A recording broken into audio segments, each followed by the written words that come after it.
Hey everyone, and welcome to the AEW Full Gear After Party here on Sunday night's main event. It is Saturday night. We have just finished watching the pay-per-view, and we are here to discuss all things AEW Full Gear. We're your hosts. I'm Boris, and joining me tonight is Matthew Grant. Matt, how are things going, my friend?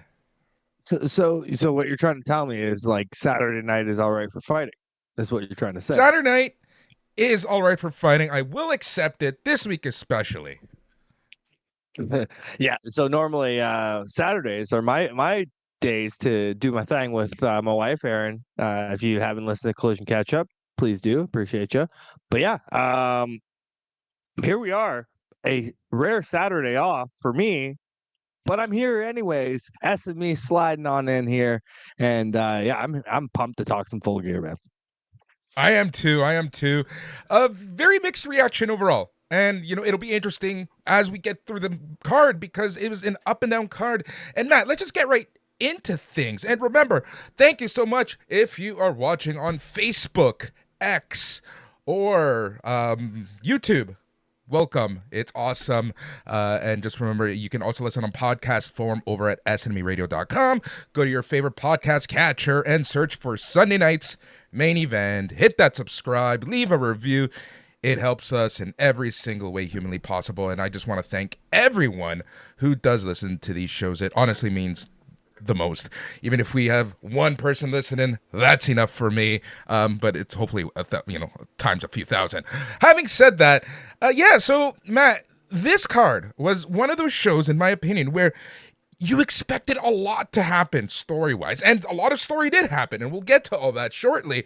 But I kind of feel like it's one of those curses where the wrestling fans' brain starts kind of compiling a lot of stuff, and I know as a fact that some people were messaging me saying, "Oh, I'm not liking this show. It's too overbooked. This is crazy stuff, blah, blah, blah. Who's the devil?" So it's one of those cases of where you build it up in your head too much, and then you're not happy because of what we got on TV. Yeah, it's I'm not entirely sure how I feel about the show either. The one thing I think that stands out in everybody's mind, no matter what, over anything, and I'm jumping right into it, but here it is: Yeah. Hangman Swerve match, Woo. not only of the night, but god damn, it's got to be up there for match of the year candidate. That was Dude, one of the most gruesome and like wow, violent matches yeah, I've ever seen. agreed 100%. That match made me squirm. Made me literally, I was watching that match standing up, just squirming at almost every other move. And it was one of those cases where did it cross the line? I don't know, but I really did like it. And I do know that some people, again, as the show was going on, were messaging me and they're like, "Oh, this is too much." And I get that. I understand, right? But that's the beauty of AEW in general, right? Is that there's a little something, something for everyone. Having said that, and you bring up a great point. Match of the year contender. Everyone's got to start thinking about that because the vote is going to be starting. I'm going to be announcing something. The main show after Survivor Series. So that's 1 week tomorrow. I'm going to be talking about the year end and how that's going to work this year. So remember that match. But yeah, man, that match was absolutely crazy. I loved it. And I felt sorry for anyone who went on after them. But I think they picked the perfect match to go on after them. And I'm so glad that it wasn't a women's match. Yeah, the way this card was structured tonight was really interesting. I noticed as well. Even the little things like putting when MJF's defending the Ring of Honor Tag Team Championships, putting that on the pre-show and then putting his World Championship defense as the main event. It's those small little things that like you wouldn't normally think about, especially with somebody having two championships. It doesn't happen too often, but AEW does stuff like that pretty well, and I will give them credit for that. Exactly. Exactly. I think the match placement was really well done overall. But let's just jump right to it, Matt. Thumbs up, thumbs down, thumbs in the middle. How would you rate this pay-per-view overall? I'm gonna say thumbs in the middle. My reasoning for thumbs in the middle, I'm gonna be honest with you. I was really expecting a payoff to the whole devil stuff that was going Yep. on. That was a big, big part of the build of the match with Jay White and MJF. Cole coming back, cool. That was a fun little moment. I just I expected at least some sort of furtherment to that storyline, and there wasn't at all. Yeah. And that felt like a little bit of a letdown. Even some questionable decisions, although some very good booking decisions made tonight, in particular title changes, as well as some big matches where particular people won where they should have. And I feel like some personal stories, some people's stories kind of progress in a very positive light. So I'm going to go with you. I'm going to say thumbs in the middle. And I would say the first third of the show was meh. I was on my phone more. And I've talked about this on the main show. I've talked about this on many podcasts where that's how I gauge my interest in what I'm watching on TV, especially wrestling, is how often am I checking my phone. And for the first third of the card, I was honestly on my phone 90% of the time, right? Watching corner of my eye, peripheral vision type thing. It's the middle. That middle third was incredible. That middle third was absolutely incredible. And I'm adding the Texas Death Match, a part of that middle third. And then the last two matches, not everyone's cup of tea. So overall for me, I would have to say a thumbs in the middle. Again, everyone has their say. This is what these after parties are all about. If you're watching live on YouTube, X, or Facebook, just leave a comment. There is a feedback thread also on the Facebook group, facebook.com/SNME radio, and you can leave your say there. And also, if you're a patron, you already have the link. We'll get feedback later on. And if you're not a patron, well, just send a message. You can find me on Facebook. Send me a message. I'll send you the link, and you can get your say here. All right. So Mike Baker, first time listener, quick question regarding Hangman. How do you think they book him to still look like a legit threat when he lost his match to get revenge on Swerve? Mike, we're going to touch on that later on when we're actually talking about that match, because that match result actually honestly surprised me. We did in all the various previews we've done, I think almost everyone said, Swerve won the first match, Hangman's going to win this much. It's a Texas death match. It was almost built for Hangman to win, but that's not what happened. So we'll get to that a little later on. Yeah, like the Texas Death Match is Hangman's match. Full Gear's Hangman's pay-per-view, essentially. So, yeah, it's kind of weird to see what went down. But in my personal opinion, that was part of the direction I was going, where I was saying the right person won. I Yep. truly believe the right person won there. And it gives us something to look forward to, right? That final boss mentality. Hangman is at some point going to have to vanquish him, and the whole buildup is he hasn't beat him yet. So we'll talk about that a little later. Mike Baker, thank you so much for leaving that comment. This is what I mean. The show is all about you. It's all about your opinions. We're just the dorks who talk about it here on camera. All right, Matt. So what do you want to do now? Do you want to jump straight into the results? Let's do it. Yeah, let's go match by match here and kind of just dive through. We had kicking off the pre-show 0 hour. We had Eddie Kingston and Jay Lethal. Yeah, this was an interesting match. So here's the thing. I thought ROH Championship. I gotta say, I make fun of ROH every week on BAM. It's just one of those things where it's just dark elevation. There are some good stuff. Eddie Kingston is champ. One of the good stuff that's currently happening in ROH. By the way, Athena, just gotta get that daily praise of Athena because she is just killing it in ROH. If we're gonna bring up Athena, before we even dive into the pay-per-view, spoiler alert, I'll give you guys a couple seconds here because we did on Collision Catch Up. I gotta get your reaction. Ronda Rousey making her Ring of Honor debut. Your thoughts?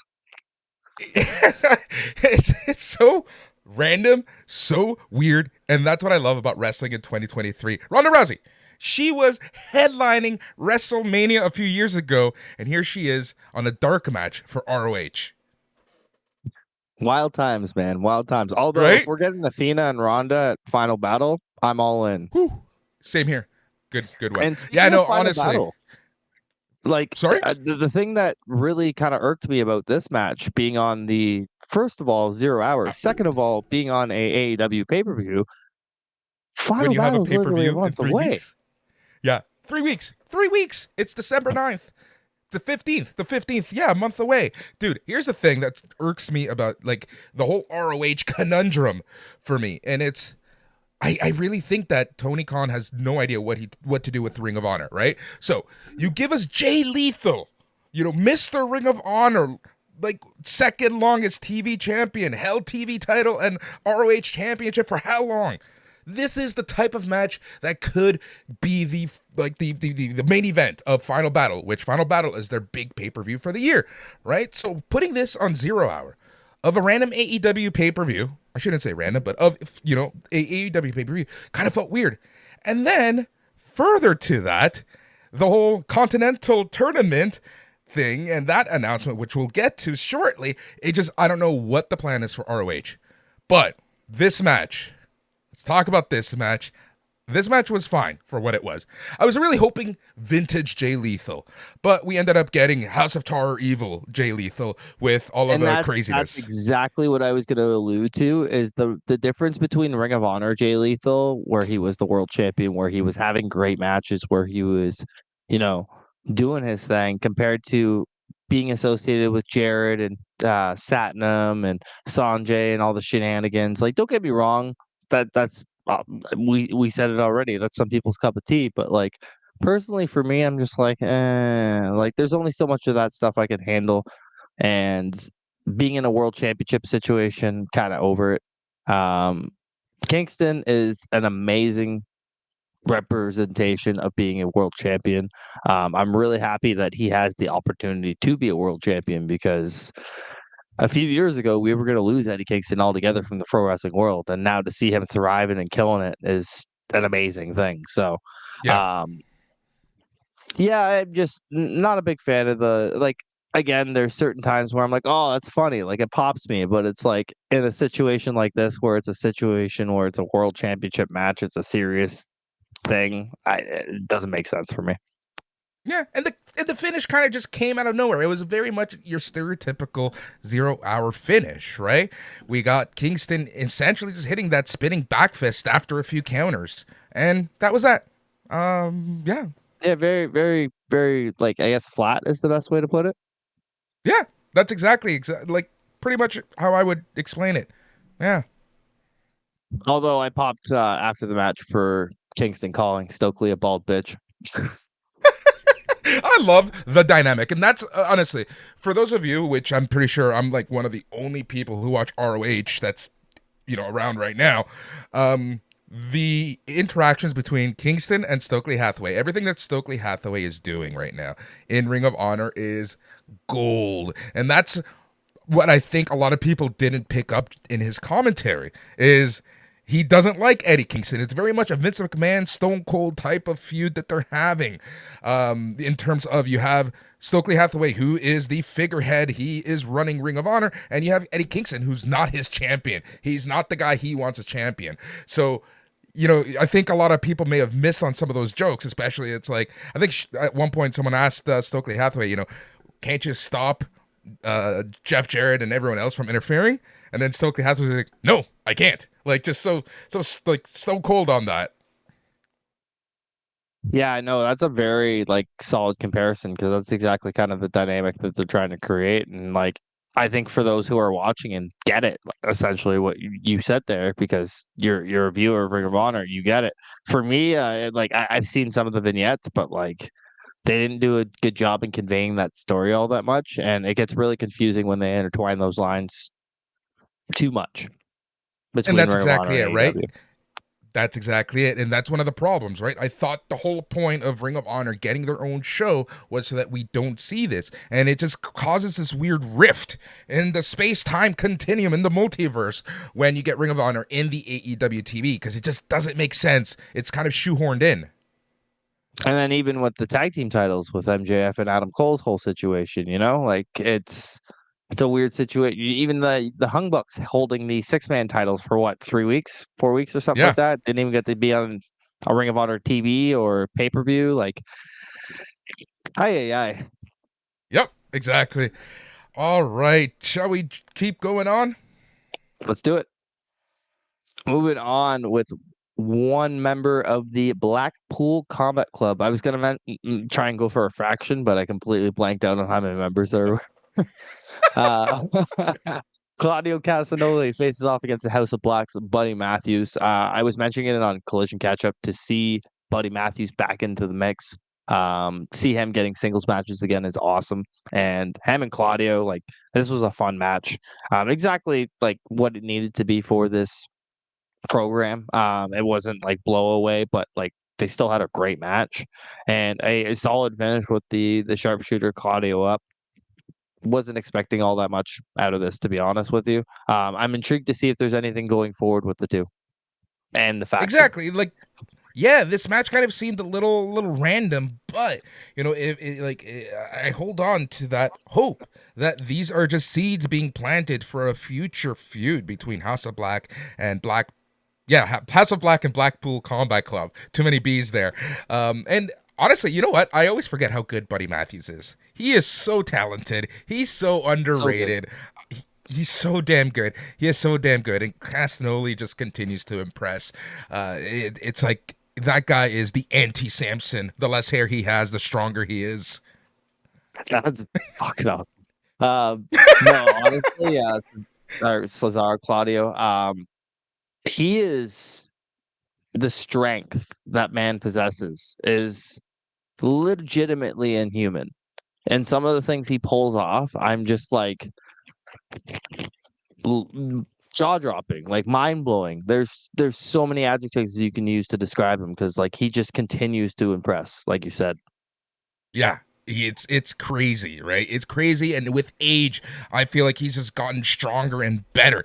And it's the deadlifts that he does, the amount of deadlifts he does in a match. You being a worker, like that's not an easy thing to do whatsoever. No man. And that's again why I have so much respect for it because it's like that's not stuff that's easy to pull off whatsoever. And he just does it with ease too. Like there's no struggle whatsoever. And that's the more impressive part about it. Exactly. That's exactly it. It's always good. It's always good. All right. Mike Baker said that Meteora into the giant swing was legit insanely impressive. That's exactly what we mean, Mike. Like, it is just crazy. Like, how he can just turn moves from nothing almost. What was it? It was like a wheelbarrow and he ended up like transitioning it into a swing like last week. It was Yeah. unreal. It was so smooth. So good. So good. So good. And we move on to the Ring of Honor Tag Team Championships on the line as MJF found himself a partner on Rampage last night, last minute. As he found himself Samoa Joe, he took Adam Cole up on the offer that he kept bringing up.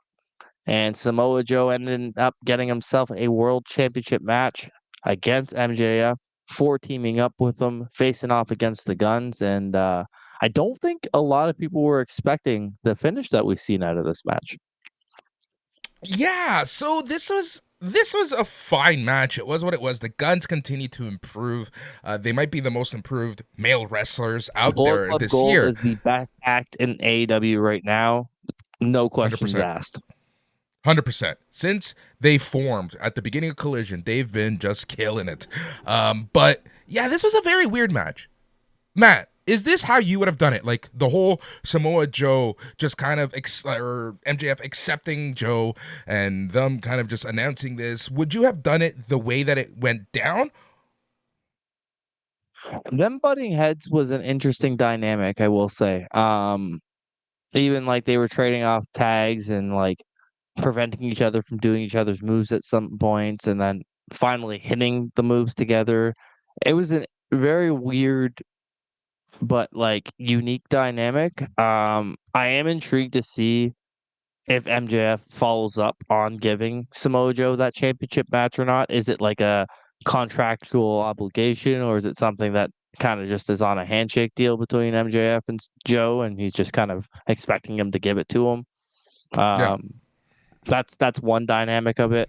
But no, I honestly think the highlight of the match for me isn't even the whole MJF Samoa Joe, isn't even the return of Adam Cole, but it continues to be the improvement of the Guns, man. Austin and Colton continue to just be able to hang with some of the best in the world. They don't look out of place. In fact, they look exactly in place with these guys. And it just shows the improvement these guys have had since being with the company. And just, I never thought when they turned on their dad that they would end up being in the position that they are today. But man, them joining up with Jay White and Juice Robinson was one of the best moves that Tony Khan could have ever honestly done. 100%. I agree with you there. And like the highlight to me were the guns, honestly. Cole's return was a little weird. Um, it always concerns me seeing someone fresh off of not one, but two surgeries, still in crutches. Again, we don't know how far along he is in recovery, but just the thought of seeing him there uh, always irks me because you never know. Like stranger things have happened in terms of people getting injured, right? Look the freak accident that he had to get injured, right? So that kind of concerned me a little, but it did cause and start the story, which we might as well talk about. Matt, what was the story for the evening? Yeah, so uh Cole comes out, distraction on the guns, rear naked choke from Joe, tap out, they retain the championships. We seen the handshake between Samoa Joe and MJF. That kind of being done, a little bit of a moment between Cole and MJF. The guns jump MJF. So this whole thing is interesting, and I have a few different ways of looking at it. So I'll just explain kind of what happened first, and then my dynamic on it. Yep. So you had the guns jumping MJF. You had them trapping his leg in a chair and stomping on it, essentially taking him out for the main event, supposedly. Um, my thing with the whole beatdown and everything that went down in this entire segment, and even in the main event, was Cole just kind of stood there and like, I get it. He's on crutches. I understand. But is there more to that meets the eye to this? Was this kind of just like him playing up the injury? Was it like there's so many questions that I have watching Cole react the way that he did throughout the entire night to certain things. And that's exactly it, right? So we have, on one hand, we have Adam Cole who's still injured, who can't do anything physical. So they told him, just stand back, right? There's a hurricane coming through, just stand back. Then on the other hand, you have, is he the devil? Is this the master plan that he's had, right? And I'm not quite sure which it is. Is it a combination of the two? But honestly, this whole Adam Cole, MJF, Jay White story, the through story throughout the entire evening, including the main event, was the most Attitude Era Raw thing I have ever seen in AEW. It's so true the way you describe that. Like now that like I just kind of pieced it together, especially the way they dragged it out throughout the night. Yeah, 100%. Even like did nobody acknowledge that MJF just casually stole an ambulance to get back to the venue? That's exactly it. Like literally down to him driving himself to back to the arena, stealing an ambulance from a medical facility. Like it was the most Attitude Raw thing I have ever seen. Just honestly did bring me back to grade school, staying up till midnight having to watch Raw. Like it honestly did remind me of that Raw when Stone Cold beat down Bret Hart in the ambulance and everything, just because that was the through story, right? It was interesting. It was funny. Was it too much? Maybe for some people, right? It might be too sports entertainment for some people, right? And I get that, but they're trying stuff. I'll give them that. And I'm not. Matt. I'm still struggling whether I like it or not, right? I've been saying it on Collision Catch Up the last couple of weeks. I don't know You if have. I like it being the main focus of the World Championship. That's exactly it, right? It kind of, with the problem that I have with this story, and this I think you or Aaron brought this up at some point, was that it's kind of above the heavyweight title at this point. And the heavyweight title is kind of just literally a prop in this entire storyline that's happening with the devil, with Adam Cole, with Roderick Strong. And sometimes it's so over the top that it's like, wow, am I watching AEW or am I watching something else? Again, not a bad thing. It's just so weird to see this all play out. And tonight was like kind of like the epitome of that. Seeing this very attitude era like story go down with MJF getting injured and just the overacting of even as they're loading MJF into the ambulance, he's like, "Don't let them do this. Don't let them take the title." Right? It's like it was almost, dare I say, too much. Yeah, it's one of those things like we're podcasters and maybe we're wrong because hell, look at the reactions it continues to get. Like Yeah. it's something where if the crowd's feeding into it, then give them what they want. But like I don't know, man, it's gonna get to a point where it's gonna get stale, and I almost fear that it's gonna hit that point sooner than later. And I wonder if they're gonna get to the peak of the story before it does get stale. Well, that's the problem with us being podcasters, right? It's like I almost feel like especially on the roundtable every Sunday, we kind of stir the pot and we ask that question: Is this getting stale? So in my mind, I keep asking myself that: Is this getting stale? Is this getting stale? And this is why I love to hear from our listeners, which you can just by adding in the chat, going to the Facebook group, adding your comments. We'll read them out. And yeah, like I don't know about you, but I try so hard, especially for pay-per-views right before an after party, to take a step back and watch it as a fan. I do that. I do my best with that with pay-per-views, especially. I try my best to, remember why I do what I do, and that's Yeah. because I am a fan of this stuff. So, um, it just there is certain decisions and certain things that happen on programs that I'm just like, I don't know if that Yeah. was the right call. Exactly. Exactly. But And then again, this I'm could I'm be the over here dilemma. sometimes going, Yeah, exactly. And that's sometimes the dilemma of being a wrestling fan, right? Like, it's like you build the up roller your coaster. fantasy book. Yeah. And you fantasy book all these stories. And if it doesn't play out on TV, it sucks, right? So that's the problem. I know we're spending a lot of time on this, but this was the through story throughout the entire show. So I really wanted to touch on that. Remember, you can leave your comments on the chat, on the Facebook group. If you're a patron, just we'll get to you shortly. But yeah, all right, let us jump to the main show. Yeah, this was a great way to start the show.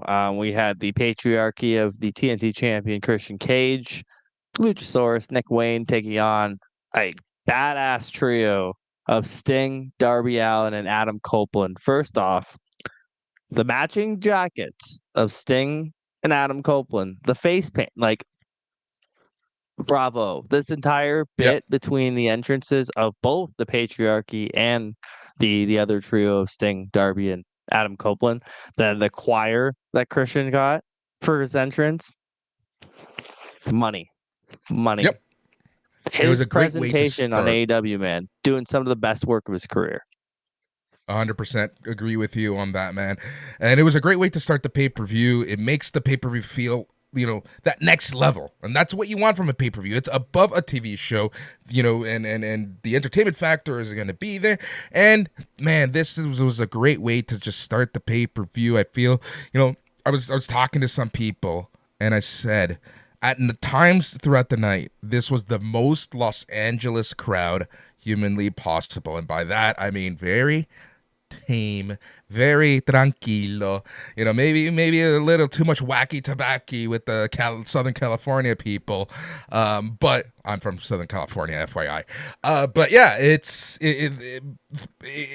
this match wasn't that case, but it was kind of like one match they were hot, one match they weren't. One match they were hot, one match they weren't. So that was an interesting dynamic that I saw throughout the show, and I noticed it like a couple matches down. Yeah, I noticed that as well. And we also did not mention at the corner of Sting, Darby, and Adam Copeland was the Nature Boy, Ric Flair. I forgot. Yeah, Like yeah, he was there. the most randomness of like it's so random. Think of it this way: we have Ric Flair, who made his name in the '70s, Sting, who made his name in the '80s and '90s, Adam Copeland, who made his names in the 2000s and 2010s, and then you have Darby Allin, who's in the 2010, 2020s. Like, this is the craziest possible mashup smorgasbord of wrestlers humanly possible. I did pop because there was a picture of I believe Ric Flair low blowing Christian from WWE, Yeah, and now Christian getting Flair back, and I was just like, okay, that well done, well done. yep, Christian taking off, leaving Luchasaurus and Nick Wayne to take the finish, and yeah, I'm very intrigued to see the future between Copeland and Christian. I wonder if they are going to end up having that one-on-one match when it goes down, and are we going to see what let's be real. Everybody wants to see, and that's them get back together, have a tag team run, and possibly have a tag team championship run. exactly. And I kind of like the fact that they're teasing. They're not really allowing them to interact too much, right? It's that constant tease that I absolutely love. And the fact that Christian left his kids and the like to take the L. That was really great. That was so well done. Really did enjoy that with this. But yeah, The only man that can make a Sting. turtleneck look good, Father of the Year. Yep, exactly. Sting, Darby Allin, Adam Copeland end up winning. Sting gets a standing ovation after Darby Allin tells the crowd this is the last time that he'll be there. That's crazy, man. We're literally like just under 3 months away from the retirement of Sting. And his run in AEW, man, I'm so happy he got a chance to have this AEW run because we think of the sour note he went out on, unfortunately, his WWE run. And like even before that, like TNA was TNA, don't get me wrong, but like he was Wasn't not the on a same, mainstream platform for several years after WCW. And now him having this run and him getting a chance to elevate guys too and work with different talents. Hell, I got a chance to see Sting in Hamilton, Ontario for a Dynamite taping out of all places. You know, it's right? this has been a really fun run for Sting, and I'm excited to see him close it out over the next couple of months. Agreed. Agreed. That's the takeaway that I had as well. All right, let us move on. AEW International Championship. We had Orange Cassidy defending his championship against John Moxley. Um, I don't know if maybe it was the way this match was built, or I'm just kind of over this, if I'm being honest with you. Um, Yep, I don't think it was a bad match whatsoever. I'm just kind of over this. agreed. I really want this kind of to be moved on from, and I hope this was kind of the period, the end point on this, because these guys need to stay away from each other for a little bit, in my personal opinion. Yeah, we've seen them interact way too much on regular TV, on pay-per-views, right? So I think I agree with you. This was a fine match, exactly what it needed to be. The right person won. John Moxley bled. What more can you ask for in the match? Yeah, that's honestly hit all the bucket notes. I do really enjoy Orange Cassidy as international champion, and I'm excited to see the run continue. Yep, exactly. All right, Are we let's allowed to just turn the keep the screen black truck and white moving. now? Or I love how they use the exact same frame rate as the NWO entrance. It's it's so ridiculous, man. Timeless Tony Storm. You want to talk about one of the best acts in AEW right now. Um, I don't want to say overnight, but it almost feels like overnight she became timeless and just man, AEW is they're picking up on little things every time they're presenting her on TV. Even like when they were trying to knock on her door, Luther opens the door, they immediately cut the uh picture to black and white, and her entrance, like the pose in the corner before she hits the her finish. Like there's so many things where they're starting to really find their rhythm with this character, and Tony's just playing into it as well, so well. Um, She is just having fun, and you can tell that she's yep, having fun. You can tell that this is her. You can tell that she's watched these old movies and probably like played this up in the back with with people and stuff. This is perfect for her. And I never thought I would see Luther in a position in North America where I actually gave a damn. I couldn't have said it better myself, to be honest with you. Right? Um, Super fun role for him. Doesn't have to bump, doesn't have to do anything crazy. He's just having fun being a butler. And honestly, man, like this act for me right now is really, really doing it for me. And I think this was the right call. I don't know if Sheeta got too much out of this title reign per se. But with how over Tony Storm is and how well this character is being presented right now, and even the build up to the match where it was like Tony Storm's homecoming to Hollywood. Like it wasn't even really being presented as a title match. It was more Tony Storm's homecoming than anything. I think Yep. this had to be the right way you went with it.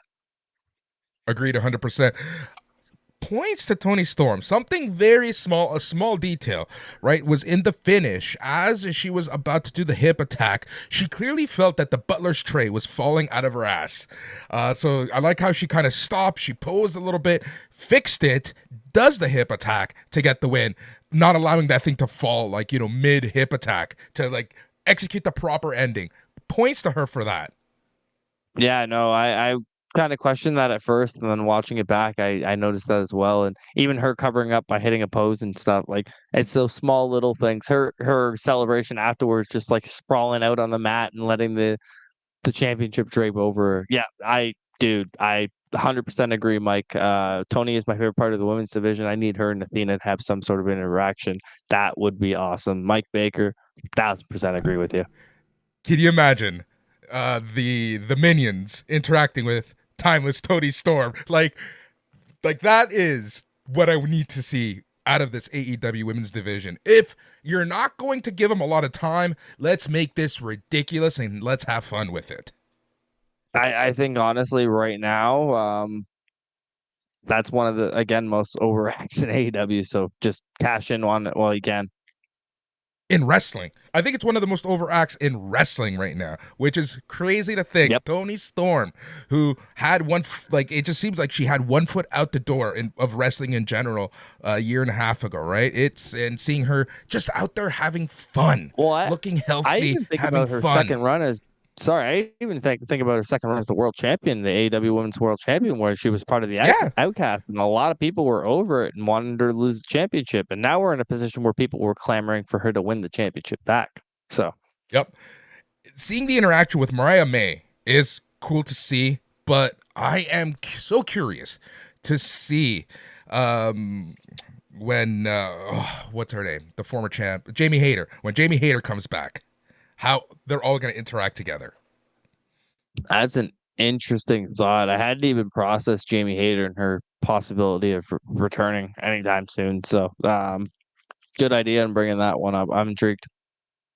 Yep. All right. So in the back, I wanted to talk about this. Let's talk about this now. Eddie Kingston is in the back with Renee Paquette. Eddie Kingston declares himself as part of the Continental Classic. And he says that he is going to be defending the New Japan Strong and ROH champion in every match. That means that the champion will be a Triple Crown champion with the Continental Championship, with the Strong Openweight Championship, and the Ring of Honor Championship. Man, this is very confusing because this tournament ends at the next pay-per-view, December 30th. There's a ROH pay-per-view right in the middle, literally in 2 weeks, right in the middle in 4 weeks of this, right? Like it's just, again, what's going on with ROH? It's very confusing. Is this the right move? What do you think? The continuity is, yeah, it's a weird one to be honest with you. And then, yeah, like I didn't even process Eddie being in the tournament and Final Battle being in the middle of this entire tournament. Him saying he's going to defend the championships, like you essentially just null and voided your Final Battle main event, or essentially you're null and voiding what Eddie's saying that he's going to defend. Like there's, it's so frustrating the crossover sometimes because it creates this conflict of where you want to take things seriously as it's Continental Classic. It's a really cool idea. Yes, Mike, exactly that. It's AEW's version of the G1. Brian Danielson couldn't go do the G1, so Tony Khan brought the damn thing to him. Right? Like The C1. it's super cool to see on paper, But then they pull stuff like this, and like then you wonder, are we getting another championship? Is this going to be just kind of a championship that pops up when the tournament happens? Like, what is exactly going on when it comes to that as well? So To me, it just seems that this whole Continental Classic is just shoehorned in because, they have time to do something and they wanted to do something for the last pay per view of the year to get that buy rate so close to New Year's, right between Christmas and New Year's, right? That's honestly what this feels like. Does this phone in Eddie Kingston going to the finals? Does this null and void ROH final battle? There's like, it's just so does confusing this basically sometimes, say Eddie Kingston's winning the whole thing essentially? Like, right? I don't Who know. knows? We'll take that on a wait and see approach. Yep. Moving All on right, let to us move the on. four-way tag team championship ladder match. This was bonkers. Big Bill and Ricky Starks defend against FTR, Alpha, and the Kings of the Black Throne representing the House of Black. Wow. It's crazy to think that we had this match and the Texas Death Match all in one card because this match was crazy. The one thing that I'm starting to get very afraid of is the amount of moves that they're doing on bridged ladders. That Gonzo bomb on the ladder scared Ugh. me. And then the ladder falling on Brody's ankle, like right out, like, oh my God, man. There were so many things that were happening in this match where I was just like cringing because I'm like, that's that's not just like a normal bump, man. That's gonna take some time off your career there. Like Yep. these guys put it all out there tonight, and it was a insane match.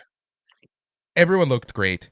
Everyone looked absolutely fantastic, and that was the important part of this match. And that always worries me with these multi-people match, especially a ladder match. My one critique, and there's literally nothing you can do about this, is just the production, right? The camera cuts because they're trying to show us everything, and there's so much going on. This is maybe why WWE likes to have people kind of chilling in the corner and focusing on just the ring, right? There was so much going on that there was so many camera cuts, and I just feel sorry for the director, the producers, because putting this match together was just crazy. Again, very minor thing, but outside of that, it was it was crazy. It was absolutely crazy. And Matt, we say this every single time about ladder matches. Are ladder matches being overdone? Because you think, have we done everything possible, every bump possible in a ladder match? They just throw out new ones with this Gonza bomb, with even when Malachi Black used the ropes to swing the ladder backwards. Yeah, I know there was some really cool stuff that happened in this match, and like even another cool moment, not even involving weapons all that much, was the confrontation between the big men in the match. Yeah, Like seeing those guys go at it, Brody King and Big Bill, like whoo, and yeah, listening to it the was so good. crowd get behind Brody King too. I think that's been really cool to see the crowd really embrace the House of Black, really get behind their guys. It's very cool to see the tag team division as heated up as it is right now as well. I think that was something that was kind of lacking for quite some time. We had two really prominent tag team matches on this show for the AEW tag team division, and that's a combination of 8 teams. Or sorry, 6 teams. I can't do math apparently. Um, throughout this entire show. So Yep. it's really cool to see the tag team division heating up as much as it is, and it's good to see again the crowd getting behind their guys and showing support as much as they do. And the end, look, it was a great match, but the end kind of came out of nowhere, right? Starks and Wheeler are climbing the ladder. Starks just grabs one of the belts and hits Wheeler over the head with it and grabs the belts. It Cool almost ending. seemed I like one liked of it. those things where like they were short for time and maybe just had to Yeah. wrap it up as soon as possible. That's honestly what it felt like. It just felt like they were rushing on that ending, which is fine. Nothing wrong with that. Ricky Starks and Big Bill are still your tag team champs. Is this something that surprised you before we move on to the next match that we've seen the champions retain? No.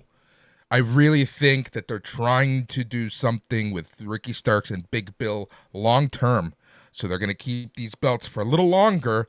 I don't know what the plan exactly is. I just want to see Ricky Starks get that run he deserves.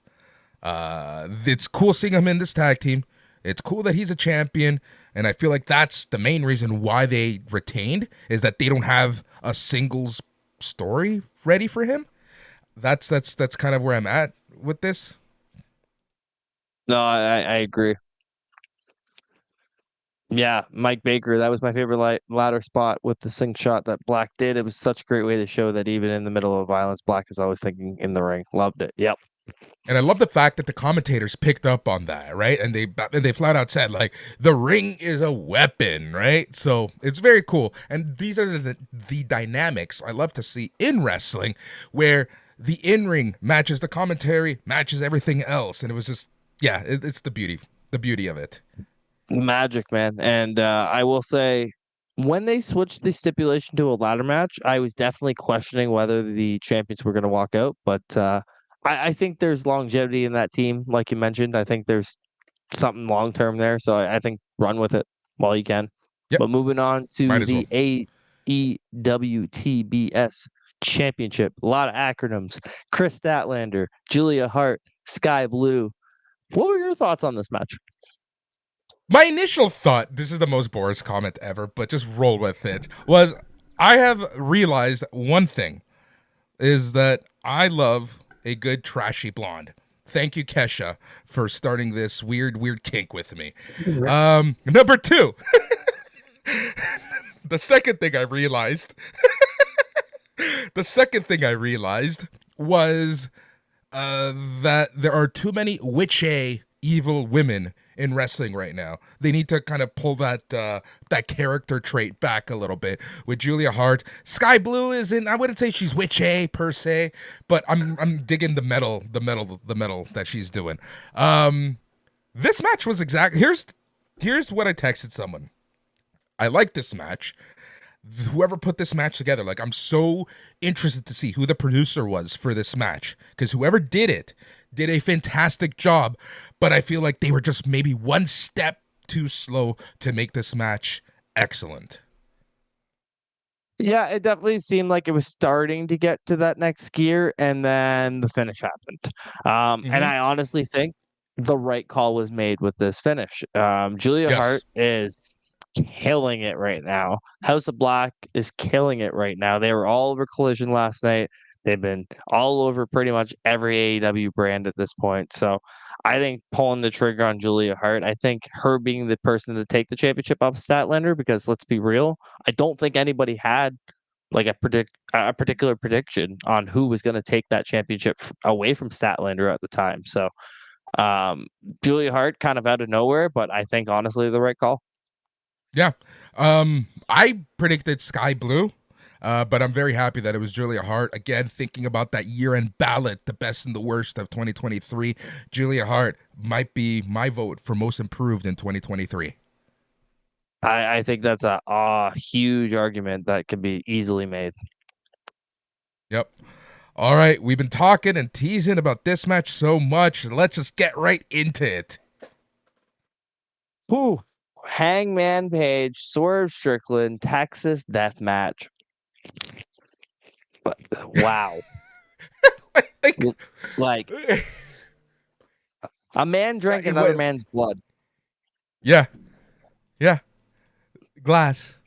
They use glass. They use glass. They use glass in that match. And Mike, 100% agreed with you. Sky Blue is just hanging in there, considering that not too long ago she looked so out of place, right?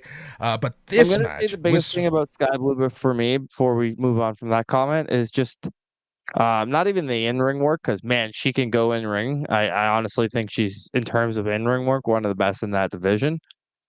I think it's just the character and the promo work she's got to work on. I seen a clip of her cutting a promo for this triple threat, and it was just kind of, I don't want to say awkward, but it was awkward. there wasn't much behind it for me. I think, and this goes to the characters, the new characters that they're introducing for some of these women. I think that's more them, right? Like, Sky Blue honestly looks like someone to listen to Cannibal Corpse, right, on her way to the arena. So Might as well just embrace that. They always say, and we've always said on this show, Jason Agnew used to always say that the best wrestling characters are just fragments of themselves, parts of themselves, times 10. Absolutely, amp that stuff up, and that's exactly what we're seeing. I think with Julia Hart, even Chris Statlander. I think this guy's gonna find her place. It's just gonna take time. Yep. But yeah, Number one. Hangman Page, Swerve Strickland. Holy crap! Again, you mentioned the glass. The amount of barbed wire in this match, like so much happened in this match to even Yeah, process. there was so much. Number one, Prince Nana dancing with the Laker girls. You knew this match was going to be special. Like, you knew this match was going to be special just with those entrances. Loved Swerve's Terry Funk expired trunks. I love the fact that Hangman didn't even take his entrance Yeah. and just rush the ring. Small Yep. little things. You're in a blood feud, no need for an entrance. Mm-hmm. Why would you give the guy a chance to know you're coming, right?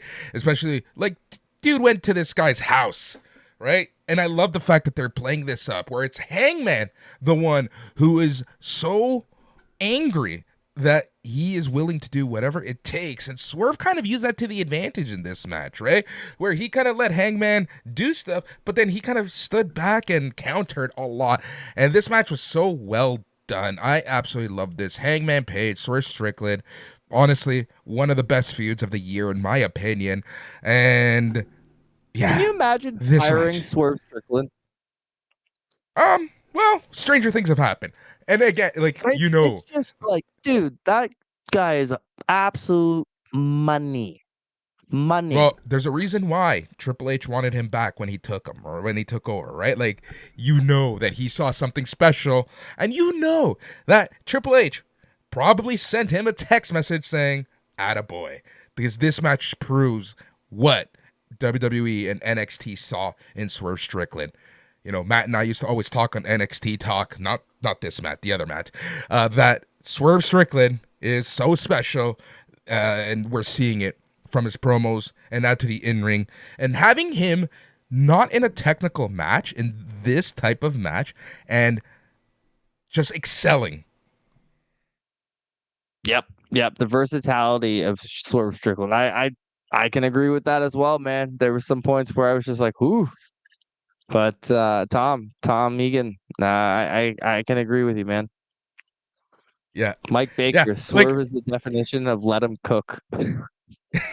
it's so good. So good.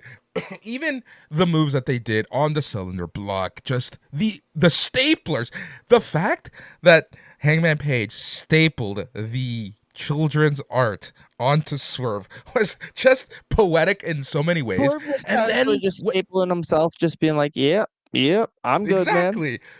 Exactly. It's like, that didn't hurt me. What else do you got? Right? Like, that's what I loved about this match, was that Swerve, even in the match, he kept intimidating and just telling Paige, come get some. And that's what I absolutely loved about this match. And it was so well done. And One at yeah, sour note for me, just a tad bit. I don't feel like we need the Brian Cage interference. thank you. That's literally where I was gonna go. Was the match was doing great? And then Brian Cage comes in. So of course Swerve doesn't get the clean win in this type of match. But you know what I mean. Yeah, the Brian Cage run-in was kind of eh. Yeah, like for the match that was happening in front of us and like how historic that match truly felt in the moment, to have that run in and to have that kind of effect to finish too, I was kind of like, eh. Don't get me wrong, I truly do feel the right person won. I think Swerve elevating up the card is the right call right now. But yeah, not necessary whatsoever. It literally, exactly. Exactly, Mike Baker. Yep, exactly. That is exactly it. And Mike, honestly, you hit the nail on the head. Swerve is the definition of let him cook. The end, I was dying in the end because you had this shot at one point of Hangman Page on the ground and Prince Nana just kind of slowly trying to get up and Swerve wrapping that the chain around Hangman. It was just so well done. I loved it. It was a really well shot ending. Before Nana taking the bump too, him doing the dance, trying to get Yeah, Hangman into it, pop me hard as well. Like, Prince Nana. Oh, the best. The what a best. story, I man. never Prince thought. Nana. What a I story. never thought I right? I never thought I would see him 20 years later again. Dude's an absolute legend. Yep. Such a good match. Such a great match. All right, so let's talk about this. Swerve wins. Right move for you? What do you think? I 100% think it's the right move. However, the question that we got earlier of how does Hangman recover, and I hadn't even processed that. I mean, he's a former world champion. He's a former tag team champion. I don't think he's necessarily somebody that needs to be up the card. I think he's somebody who could be a fantastic TNT champion if given the opportunity. I think he's somebody who could elevate others like he just did with Swerve because he is a former world champion, and very few in that company are world champions. So where Hangman goes from here is a very good question. Honestly, I'm curious to see, especially with the route that his friends went later on in the show, and whether that coincides with one another is something I'm very curious to see. And then Swerve Strickland, man, I think it's time we see him say what he wanted to do. I would not be surprised if he's the man to take the AEW World Championship off of MJF. I, I said it. I said it on a roundtable a few weeks ago. I truly do believe that it's going to be Swerve Strickland who finally dethrones MJF. I don't know. I don't know why. Just my gut says that there's something special that they see in Swerve Strickland as well. We clearly see I it, don't but think I there think was that a I don't think there was a reason they had, or I don't think there wasn't a reason, I should say. They had him say that he wanted to be the first Black AEW World Champion. You don't just kind of say that stuff on TV without there being a purpose for it, without there being kind of a callback to it, especially with AEW and how good they are with telling stories like that.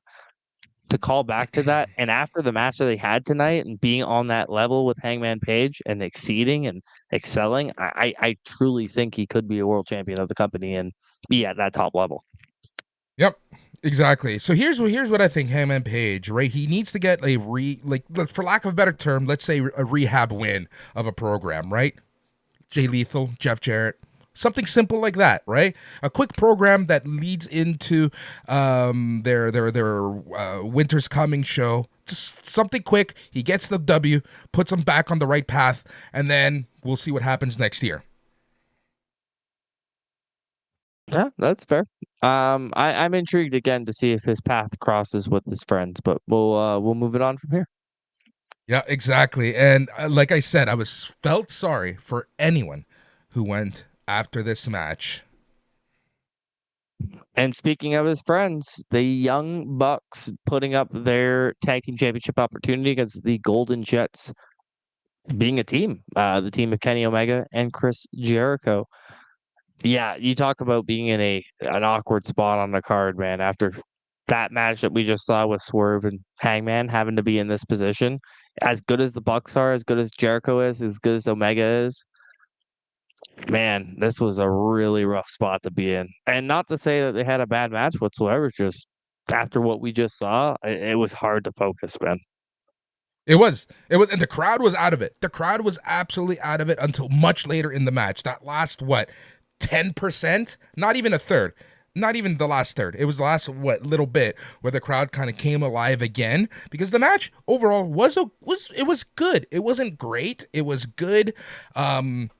But it was one like I always say the joke. I needed to have a smoke after that previous match, and I think half of LA did as well. I seen workers, I seen fans, I seen like many people literally tweet that exact phrase.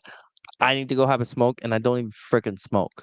Like it, that match took a lot out of so many people. I only imagine being there live and the atmosphere. Like legitimately would need a breather after that. Yep, exactly. And honestly, who better than uh, the Young Bucks, Kenny Omega, and Chris Jericho to try to do something? Like, I'm glad, and like I said this at the top, I'm glad they didn't just throw in one of the women's matches here, right? They put in an act that wouldn't, like, it wouldn't phase them for the lack of crowd involvement. Yeah, absolutely. It doesn't take away from the story that they're trying to tell, and it doesn't disrespect the women's division like they sometimes like to do, putting them in that position. I was, again, like, the structure of this card, that's one thing I was very impressed with, and like you mentioned, putting these guys in this position I don't think was a bad call at all. With how intense the rest of the show really was with what was going on, I think this was the right call for this particular spot, and it delivered for what it was. Like, it was a super fun match. And again, I think the right call with the finish. I don't think you achieved the longevity, going back to that word, the longevity of having the Golden Jets together with Omega and Jericho. I think you can get a lot more out of that, and breaking that up this soon, I don't think was the right call. And let's be honest, like, I don't really think we need to see the Young Bucks in the AEW Tag Team Championship picture at the moment. Um, do people want to see the whole Elite Saga storyline again? Not necessarily, but I also don't want to see them really be champions again for a little while. Same. Let teams like Ricky Starks and Big Bill take the ball and run with it. Question for you, Matt. How do you feel about this possible heel turn for the Young Bucks? Like, they're turning heel and face more than the Big Show at this point. Yeah, it's that one's a little strange, and that's where I kind of like the Hangman Page stuff. Does that coincide with what's going on with the Bucks? Because Bucks are turning because Omega, and like Omega wasn't there for Hangman either, and like Hangman, the whole like elite relationship over the last, honestly, since essentially Cody left, it's Yeah, been kind of rocky in terms of how it's been presented on TV. So life imitating art. it may be. That's a So I, joke. I I mean, I'm That's a genuinely intrigued joke. to see if those two coincide, or see what I did there. Coincide. Missing You know myself it's on the 1 clan. a.m. when.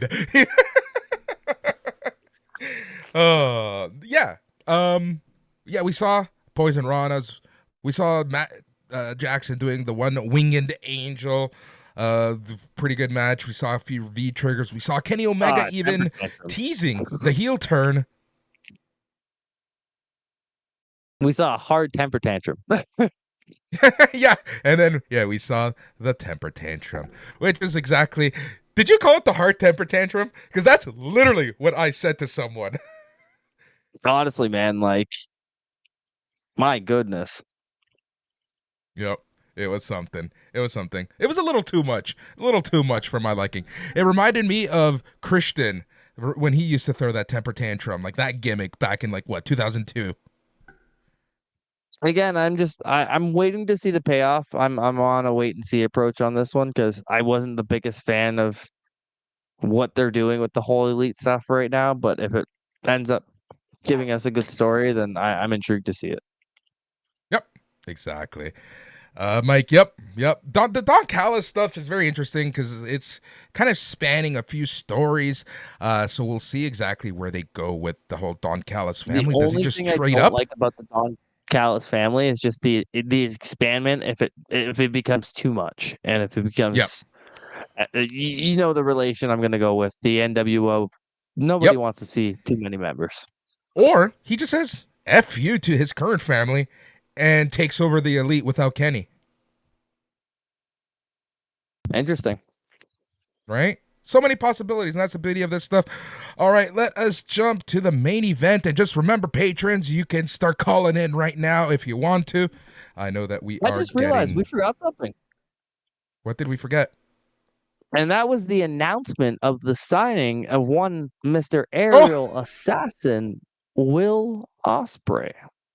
yes. Not a huge secret, or not a huge surprise. Not a huge surprise, I should say. Um, yeah. I think it Look, was really weird to announce it, considering he's going to be still sticking in New Japan for a few months. That was like, you kind of took the wind out of the sails when he was like, "Wait, I gotta tell you guys something. I gotta finish up my Yeah, dates. Don't get mad." But like, why not just wait a few months and announce it then? It was one of those things where I was kind of confused. And in a week where you announce like Kota Ibushi signing and you do all these Ronda Rousey showing up. cool announcements, it's really weird that a guy you could have waited on a couple months is the guy that you choose to announce that you're signing. You honestly want to know what my theory on that is? That Spite. I honestly think Tony Khan did it out of spite to WWE, saying, "We got him, bitches." Yeah, that honestly sounds like a very TK move, unfortunately, Right? Like this considering new his Tony social media Khan that we're presence. seeing, right? Like this is so Tony Khan at this point. That's kinda him just swinging his thing. Yeah, yeah, doing a helicopter. Some would say. Fair enough. As we move on to the main event Oh, of the evening, we thought it was going to be Adam Cole versus Jay White. Adam Cole hobbling out on crutches, barely able to walk on the damn crutches, let alone compete in a main event match. Switchblade coming out just casually, thinking he's going to have a walk in the park for the match. And all of a sudden, Scott Steiner runs. Oh, wait, no, it's just MJF coming out of an ambulance. okay. So Matt Eder, I gotta give credit to Matt Eder. I thought the same, but he texted me this, and the dynamics of this was hilarious. So you have Adam Cole clearly not cleared to wrestle, right? Clearly still injured, hobbling on crutches. They let him not only take the match but come down to the ring. But MJF comes out of the ambulance, a little injured, and you have half of the office telling him he can't go down to the ring. Yeah. Yeah, again, you went back going back to what you said earlier, the attitude era. Very, very attitude era, Feely. Yeah, this is honestly, it was like the greatest hits of the Attitude Era with that through story from the beginning, with the guns injuring MJF to MJF being loaded onto the ambulance to MJF stealing a ambulance to drive himself back to the arena to just everything. Everything was just so Attitude Era, and I don't even mean that in a bad way. I really don't. It just honestly did remind me of watching Raw back in 97, 8, 9. It's the stuff like the Stone Cold driving uh, a beer truck into the building and spraying everybody Yeah. with it. It's that type of Yep. stuff, man. Yeah. What did you think of the actual match? Honestly, they got a lot out of that match considering the condition that MJF came out in. Um, I'll be honest, I was expecting Jay White to win the championship when they started the angle Same. that they started tonight. I was not expecting MJF to walk out with the championship. The only reason I did expect him to walk out with the championship is it's very evident that the pay-per-view that is going down next month is a couple days away from the expiration date of MJF's contract, and it's happening pretty much in his hometown. So it's kind of a given he's going to be still champion, I would think. You would And think. and that was the only thing that kept me really believing that he was going to win this match. And the more the match went on, that was the case. So quickly, MJF uses he does the power of the punch on Jay White to get the win. But Matt, I have to ask you this: does this hurt Jay White in any shape, way, or form? I don't think it does. Just because of all the shenanigans that ended up going in. He also did take Exactly. the power of the punch, the dynamite diamond ring as well. Um, I truly think he's fine. Yep. Um, I think he's a future world champion. I think You Jay know, White is Bullet Club Gold is completely fine. and Both I had to losses bring it give up him because tonight. there's so many people. Bullet Club Gold got buried tonight. So I had to ask you. Absolutely not. Absolutely. In fact, they can use that to their advantage, I think. Even Adam Cole's involvement, the very, very clear they're good. Yeah, that's the thing, right? Now Bullet Club Gold can become a little more fierce. I honestly, this is what I would do on Wednesday. Whoever the opening match is, have them come out and decimate everyone. Jay White takes the mic saying, "It's not over. It was BS how I lost," right? I mean, Juice Robinson got a friggin' TV thrown at his head, so Yeah, like yeah, they better yeah, be coming exactly. for revenge. Hmm. So that's what I mean. I think this actually positions them in a way where they could be stronger in a couple weeks as opposed to her. So again, the reason why I bring it up is because a lot of fans equate a loss to being buried or losing steam or something, right? This is why it's so important to just let things play out. Absolutely. So, And now that we've crossed midnight and MJF is still the world champion, he has hit 365 days, a full year as the AEW world champion, the first champion in history to do so. yeah, good on him, man. I would have never thought that he'd be this type of champ. We've seen so many different sides of MJF over the past year. His in ring has improved so much. Not to say that he was ever a bad in ring, but it's just improved so much. He's taking some risks you never think he would take. That cutter out of the ring, dude. I thought his feet clipped the top rope for a second. I mean, even that elbow drop when the table broke and he just decided Yeah, to go for it anyways, like that was ballsy as hell. yep.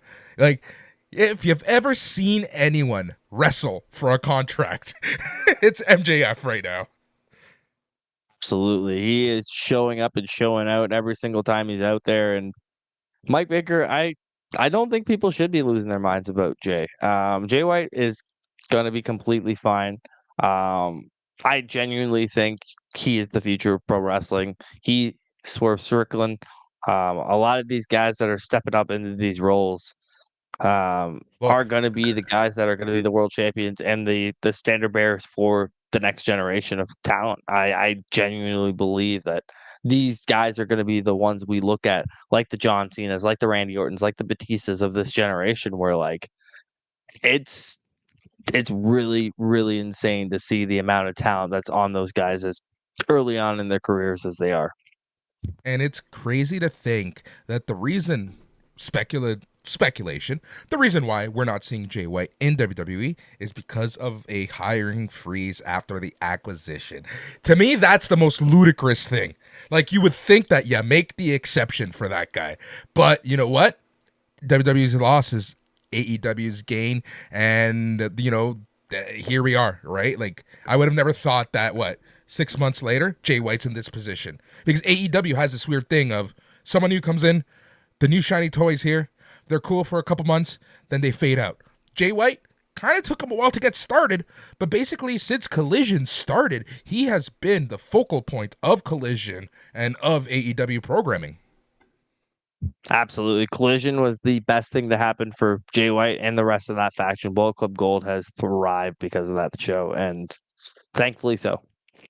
Yeah, exactly. That's exactly it. All right, Matt. So that was the show. Like again, I enjoyed it. I enjoyed it quite a bit. It was a very fun show. I really did In like terms of it. like the storyline, I will still say thumbs in the middle for me. There was some things that I'm gonna wait and see and watch how they develop, but overall, in terms of the match quality, I would say a thumbs up tonight. Genuinely, match quality, it was a thumbs up. Storyline progression, thumbs in the middle.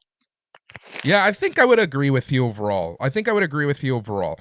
Um yeah, I'm just thinking through. There was no match where I'm like, "Oh, that was garbage." Closest thing that the only match that I really didn't like too much was the sub main event with the Golden Jets versus the Bucks, but I think that was just absolute. Just I was still thinking about Swerve and Hangman Page. It's one of those things where you're gonna have to go back and rewatch it, and you're gonna realize like it's really not that bad of a match. It's just the placement of where it was. And also, oh man, Rogers customers throughout Canada. Oh, I feel I was able to find the show eventually, but if you're a Rogers customer, you missed probably the first two matches. I think it started right when Tony Storm and Hikaru Shida started, but you paid the $50 and you were watching the Chicago Bulls game randomly on the pay-per-view feed. So hopefully people get something out of that, but that really sucks because it was like, yeah, it sucks. Modern I'd day. be so mad if I bought the pay per view and then ended up seeing a Bulls game when Adam Copeland was wrestling. Right, that's the thing, right? Like, yeah, the two matches that people missed were the Adam Copeland Sting Darby Allin match, and what was the second match? I absolutely forgot what the second match was. Uh, Yeah, off the yeah, top of my I don't head, I even. can't think about it, but oh, it was the Orange Yeah, Cassidy and John Moxley match. that's it. That's it. Yep, that's exactly it. Yeah, all right, patrons. So this is your time. We're gonna stay up a little longer. If you want to join in, let us know your feedback. Let me go into the thread. I did put that thread up. Let's actually use it. Let's get some of that feedback going. All Yeah, right. let's do it. So again, patrons, let me know if you want to go up, or anyone watching. Let me know. I'll send you a link so that you can join in on the fun. All right, so from the Facebook group, which you can join at facebook.com/SNME radio, put up a thread. Andre from Edmonton, he says, this was one of those shows that felt really long. I watched with a group, and during the Texas Death Match, most people went to smoke, and I played on my Switch. It was so over the top, way too much blood. Tony Storm winning the title and Osprey signing were my highlights of the night. All right, fair enough. And that's going to be one of the things is kind of seeing the backlash that comes out of the match because you're going to have some people that really like it and you're going to have some people that really don't. And that's again just kind of the cups of tea for certain people. And I think, but this is the thing that where, it's AEW style, a little something something for everyone. You want some technical wrestling, you'll get it. You want the blood, you'll get it. You want the comedy, you'll get it. Right? Like, it's kind of the up and down, the good and the bad of AEW all at once. Yeah, absolutely. And that's kind of always the way AEW has been. Yep. All right. Also, Jake Olinar, Jake from Chicago. He says Full Gear was a good but not great pay-per-view. Main event was just not for me, but enjoyed Tony and Julia winning their titles. And Swerve Hangman was all out slobber knocker. 7 out of 10. I'm pretty much agreeing with like what I'm seeing across the thread here is like the women winning the championships tonight and Swerve winning his match. Like those were definitely the highlights of the show for me as well. Yep. I hate saying last names because I butcher so many people's last names, so I do apologize. Danny Vatnick. Highlights of the show for me were the two women's matches. Tony Storm and Julia are well deserving as their respective champions, and could help bring much needed life to the AEW fledgling women's division. The Texas Death Match was way too much for me, as I hate that backyard garbage deathmatch stuff, and that one blood spot was stupid and uncalled for. Plus, the wrong guy won, and any rematch they have is a step down because this should have been the blow-off match. The main event was also way too overbooked, and the handling of it through the whole show reminded me of bad 2000 WCW booking. I give the show a 5 out of 10. Interesting. Yeah, no. I don't think people remember how bad WCW was in 2000. That's accurate, man. That's accurate. And even some of the Attitude Era stuff wasn't so great.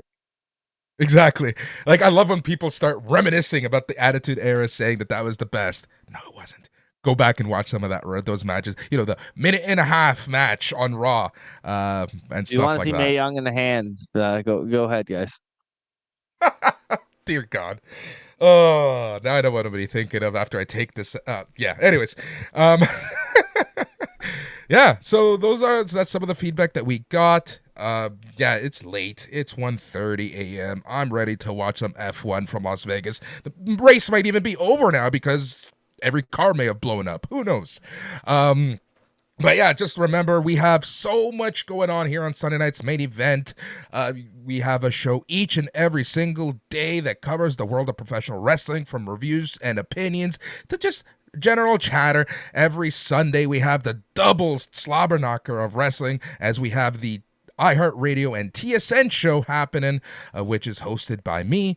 And then we also have live audio wrestling, The Law. It is back with Chris and Brady. I love having those two shows. It's like, it gives you the full world of combat sport. Matt, I love you for doing that. I was waiting for you to do that all show. I love the fact that you did that. Yeah, so snmeradio.com. Go to your favorite podcast catcher and search for Sunday night's main event. hit that subscribe, leave a review, and we have so many great stuff coming at you. Chris Van Vliet's going to be on the show next week. Again, we're going to be talking all things Survivor Series, and I think we're going to be having an interview next week. I hope it happens. I'll give people some more information after that. And like I said, on the main show, the TSN radio show next Sunday, we're going to be talking best and worst shows. Oh, I'm so excited for those because those are sometimes people's favorite show. And we are going to be doing the worst. We always have fun with that. It's going to be comedy gold. Trust me. It's not an hour where we try to shit on people too much. But yeah, man, you know. It was a fun time. It was a super fun time. I am one half of your HWE Tag Team Champions, as you can see. And you can follow me on all forms of social media at Matthew Grant First Days of 4. Keep up with what I'm doing in the world of independent professional wrestling, whether it's here in Ontario, whether it's over the border in the States. I'm trying to take over the independent scene one promotion at a time, and I hope you join me on that journey. Check out Collision Catch Up every single Sunday morning, unless it's apparently on a pay-per-view Saturday where it releases on Saturday morning. But every single Sunday morning, as long as we can, as long as SNME Radio will host us, because goddamn, it is a pleasure to be a part of this network. Check out every single show on the network. Show them some love. It is a absolute honor to see what SME Radio having the law back in the mix as well. Like, it's a fun time to be a part of this family. So join the family, hop on the ride, and get on this roller coaster. Exactly. It's a roller coaster, all right. And you know what? Sometimes we live rent-free in people's minds, and that's all right as well. It happens. Thank you so much for joining us here on the AEW Full Gear After Party. Just remember, just go to Sunday night's main event, snmeradio.com, favorite podcast catcher, search for Sunday night's main event, and that is exactly what we have it. Andre, thank you guys so much for listening, watching, whatever. Till next time, stay tranquilo.